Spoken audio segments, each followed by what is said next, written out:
Hello everyone, divine topical सब में आप सभी का स्वागत करती हूँ। मैं हूँ निधि। कैसे हैं आप? आई होप आप सभी स्वस्थ होंगे, सुखी होंगे और सुरक्षित होंगे। आज की जो रीडिंग है वो कलेक्टिव जनरल रीडिंग है, टाइमलेस रीडिंग है। टॉपिक आपके पर्सन की करंट फीलिंग्स आपको लेकर के क्या है, हम यहाँ देखने वाले हैं। आपको रहना है पॉजिटिव, कर देना है वीडियो को लाइक, चैनल को सब्सक्राइब अगर अब तक नहीं किया है तो। सबसे पहला कार्ड यहाँ पर आ गया है आपके लिए, innocent.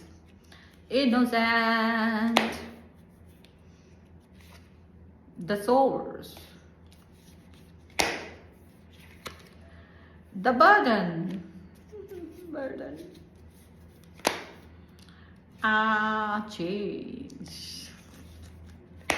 change for the new thing,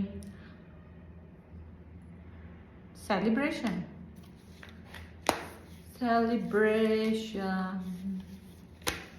मेरे खुद के ही है, पता नहीं कौन से गाने हैं ये।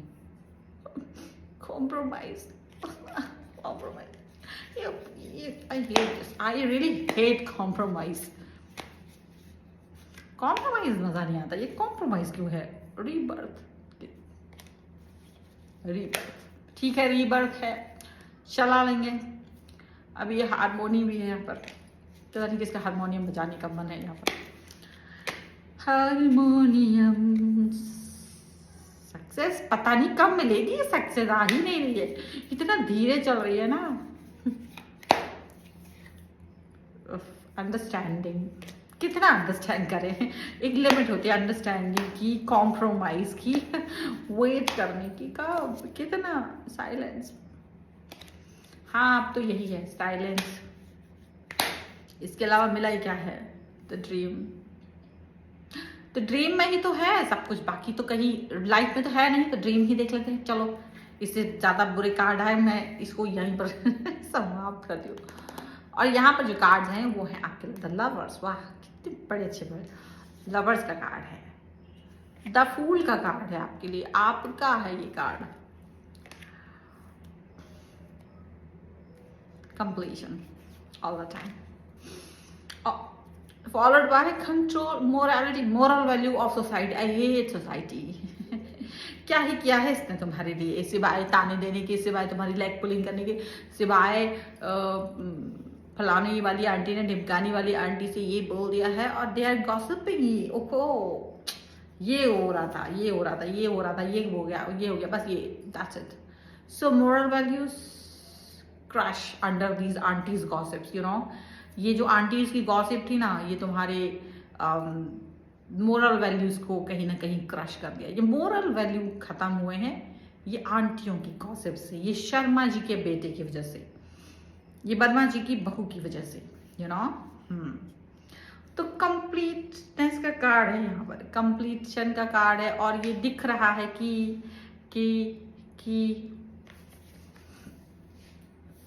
आपके पर्सन और आपके बीच में कंप्लीशन का कार्ड आया है। You are incomplete without this person. You want this person very badly because you love this person very badly, and you love this person because you have no other option, and you don't want to explore a new one. You want this person again and again and again and again in your life. Wow, so you are in love. Congratulations, because आप इसी के साथ फिर से शुरू करना चाहते हो अपने प्यार को। लड़ाई हो जाती है, बिड़ाई हो जाती है, नाराजगी हो जाती है, पर आपको प्यार तो केवल इसी से है, और आपको सारा प्यार इसी पर आता है, सारा प्यार इसी के ऊपर आता है। Because you are in this cord, ये आपका अम्बिलिकल कॉर्ड है ना, अपनी माँ के बाद सीधा इस व्यक्ति से जाके जुड़ गया है। अब माँ से तो कट हो गया है, बट इस व्यक्ति के साथ तुम्हारा अम्बिलिकल कॉर्ड जुड़ गया है, वो भी सीधा गले में, यू नो, गले में। क्योंकि अब कहीं जाते हो दिमाग में यही आता है, यही व्यक्ति जो कहीं दिखाई देता है तो आपको यही व्यक्ति दिखाई देता है, यही आप इसी व्यक्ति के बारे में सुनना चाहते हो, इसी व्यक्ति के बारे में सोचना चाहते हो। आपको लगता है कि मेरी लाइफ का उद्देश्य कोई और बन ही नहीं सकता जब तक कि मेरी लाइफ में ये पर्सन है, और मुझे इस व्यक्ति के अलावा कुछ दिखता नहीं है। यही वो है जो जिंदगी झंडवा फिर भी घमंडवा वाली फीलिंग के साथ मेरी लाइफ में एंटर किया हुआ है, और अब मुझे इस डायलॉग के अलावा कोई और डायलॉग सुनाई नहीं देता है। क्योंकि क्या ही करूं, कहीं जाने का मन नहीं है, क्योंकि प्यार जो इस व्यक्ति से कर बैठे हैं, नफरत जो नहीं कर सकते हैं। नफरत होती है तो ये पर्सन आके मना लेता है, और नफरत करने नहीं देता खुद से। कितना गंदा इंसान है ये। खैर, कोई बात नहीं। सो आपके पर्सन को लगता है you are very innocent person, you are very loving caring and innocent. तुमको दुनिया की हवा लग गई तो क्या होगा, इसलिए तुमको छुपा के रखना चाहते हैं, तुमको हाइड करके रखना चाहते हैं। They don't want to expose you, हाँ, आपको एक्सपोज नहीं करना चाहते हैं दुनिया के सामने। वो चाहते हैं कि घर में रहो, ज़्यादा लोगों से मत मिलो, you are very innocent, you don't know ABCD, है ना, तो तुम कुछ किसी को जानते नहीं हो, इसीलिए आप घर में रहिए और घर में रह करके अपना काम कीजिए, प्यार से रहिए, अच्छे से रहिए। ये वो दुनिया भर की बातें ये आपसे कहते हैं। देखा जाए तो आप सेल्फ मोटिवेटेड नजर आते हो और ये पर्सन को लगता है यू आर द वन, जिसके अलावा ये और कुछ सोच नहीं पाते। इनको लगता है you are the one and you are the love, you are the source of light, you are the life, you are everything of this person. ये पर्सन तुम्हारे दिमाग में बर्डन बन के बैठ गया है, लेकिन तुम्हारे साथ ही रहना चाहते हैं। एंड ये तुम्हारी भी दिक्कत है कि तुमको लगता है यार ये जो पर्सन है ना, बर्डन ही क्यों ना हो, पर यही पर्सन मुझको चाहिए है, यही वाला पर्सन चाहिए मेरे को, चाहिए मेरे दिमाग को दही बना दे, चाहिए मेरे जिंदगी को चक्कर घंटी बना दे, पर यही पर्सन चाहिए। क्योंकि पता नहीं क्या है, इसने जादू कर रखा है, कौन सा कॉर्ड चिपका दिया है, कौन सा फेविकॉल लगा दिया है, कौन सा मंत्र फूंक दिया है।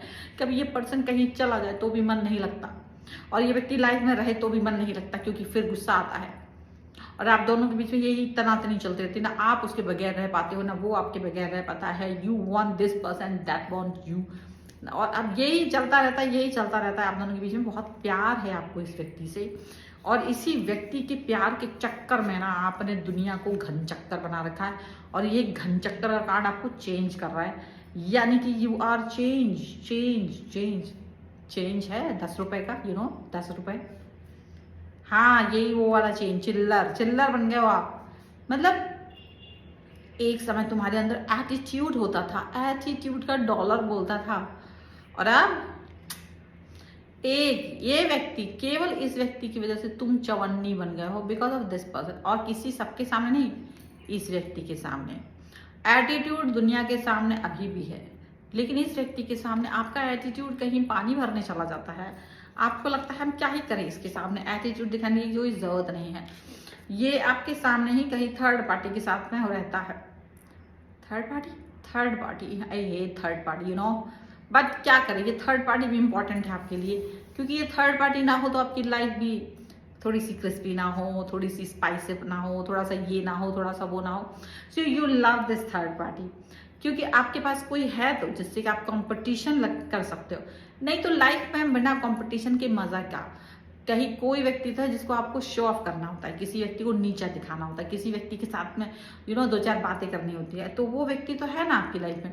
So this third party is here all the time, जो आपके पर्सन की लाइफ में चिपके रहते। अब वो कुछ भी हो सकता है, देखो कोई भी हो सकता है, पर अब इस थर्ड पार्टी के बगैर आपका भी जीना नहीं, आपको भी अच्छा नहीं लगता। थर्ड पार्टी है तो थोड़ी सी लाइफ स्पाइस अप रहती है, कुछ बातें करनी पड़ती है आपको, उसकी वजह से यहाँ पर ये चीजें दिख रही होती है। बट आपका पर्सन और आप कॉम्प्रोमाइज वाली सिचुएशन में जी रहे हो। देखो ये मजाक वाली बात है, लेकिन ये सच है। Because of third party you are compromising, but because of this third party your life is spice up, really. But देखो ये है कि कॉम्प्रोमाइज खेलते खेलते आप थक गए हैं, बट कॉम्प्रोमाइज तो करना ही पड़ेगा। लगता है लाइफ का दूसरा नाम कॉम्प्रोमाइज है, और कॉम्प्रोमाइज करना पड़ रहा है यहाँ पर, बट क्या करें। आप इस व्यक्ति को छोड़ भी तो नहीं सकते, क्योंकि आप इसे इतना प्यार जो करते, तो कॉम्प्रोमाइज तो करना पड़ेगा। पर आप इस प्यार के लिए कॉम्प्रोमाइज करने के लिए भी तैयार हो, क्योंकि आपको लगता है ठीक है ये पर्सन बना रहे मेरी लाइफ में, मैं दूसरा जन्म ले लूंगी इस व्यक्ति को पाने के लिए। इट्स ओके रीबर्थ में, मतलब आप इतना कॉम्प्रोमाइज कर रहे हो कि आपको लगता है बट मुझे ये पर्सन चाहिए अपने लाइफ में, कैसे भी करके इसको छोड़ेंगे तो नहीं बेटा, तुमको नेक्स्ट लाइफ तक तुम्हारा पीछा करेंगे, तुमको नहीं छोड़ेंगे। ये वाली सोच आपकी चल रही है, और आपके पर्सन को अच्छा लगता है कि तुम्हारी सोच इतनी अच्छी है, तो मुझे इतना प्यार करते हो कि मुझे अगले जन्म तक पाना चाहते हो, अगले जन्म तक। लोग तो इसी जन्म में ना झेले, लेकिन तुम मुझे अगले जन्म तक भी प्यार कर रहे हो। कितने अच्छे इंसान हो तुम। तो ये पता है इनको ये लगता है कि यू आर द वन, जो बहुत प्यारा है, जो उनके लिए सोचता है और जो उनके बारे में ही सोचता है। और really you are more sweeter than third party. और लाइफ की सक्सेस तो इसी में है कि कोई व्यक्ति इतना प्यार करे कि थर्ड पार्टी का भी ख्याल ना करे, थर्ड पार्टी का भी लिहाज ना करे। लिहाज, ख्याल की बात छोड़ो, लिहाज ना करे। जो थर्ड पार्टी का भी लिहाज ना करे, वो प्यार करने वाले पर्सन सिर्फ आप हैं, सिर्फ आप। वाह क्या बात है। और अंडरस्टैंडिंग लेवल आप दोनों के बीच में इतना भयानक है कि थर्ड पार्टी भी फेल है, क्योंकि उसको तो समझ ही नहीं आता कि आप दोनों का प्यार है तो आप दोनों के बीच में पक क्या रहा है, आप दोनों के बीच में क्या पक रहा है। क्यों बता दें, क्यों बताएं कि क्या पक रहा है, यहाँ पर ये बताइए आप। तो अंडरस्टैंडिंग तो इतनी है कि पूछो मत, कि आपकी थर्ड पार्टी को भी समझना है कि आप दोनों के बीच इतनी अंडरस्टैंडिंग है, प्यार बहुत है, लेकिन इतना प्यार है कि साइलेंस के अलावा कुछ नहीं है। मतलब इतना प्यार है, इतना प्यार, शांति आप दोनों को एक दूसरे के साथ ही मिलती है। थर्ड पार्टी का लिहाज नहीं करते हो, प्यार में इतने डूबे हुए हो कि एक दूसरे के बगैर रह नहीं सकते हो। शांति केवल एक दूसरे के, चाहे प्यार कह दो, लड़ाई कह दो, कुछ कह दो, बस आपको ये जो पर्सन है इसी के साथ बनती है। ये तुम्हारा ड्रीम देखते हो और तुम इसका ड्रीम देखते हो। यहाँ पर सिर्फ और सिर्फ एक दूसरे के लिए आप लोग जीते हो, मरते हो और प्यार करते हो तो सिर्फ एक दूसरे से प्यार करते हो। मतलब इतना जबरदस्त कार्ड यहाँ पर आया है आपके लिए। So this is the reading, इसको जल्दी से क्लेम कर दो। पर्सनल रीडिंग के लिए आप आ सकते हो। व्हाट्सएप नंबर आपकी स्क्रीन पे नहीं है तो डिस्क्रिप्शन बॉक्स में ढूंढ लो, क्योंकि कभी कभी मुझे यहाँ पर लिखने पर गायब हो जाता, पता नहीं क्या हो जाता है, आवाज़ गायब हो जाती है। तो कभी कभी नहीं है तो डिस्क्रिप्शन बॉक्स में मिल जाएगा, नहीं तो स्क्रीन पर कहीं मिल जाएगा। पर्सनल रीडिंग के लिए आप आ सकते हैं। व्हाट्सएप नंबर आपकी स्क्रीन पर अगर है तो ठीक है, नहीं है तो।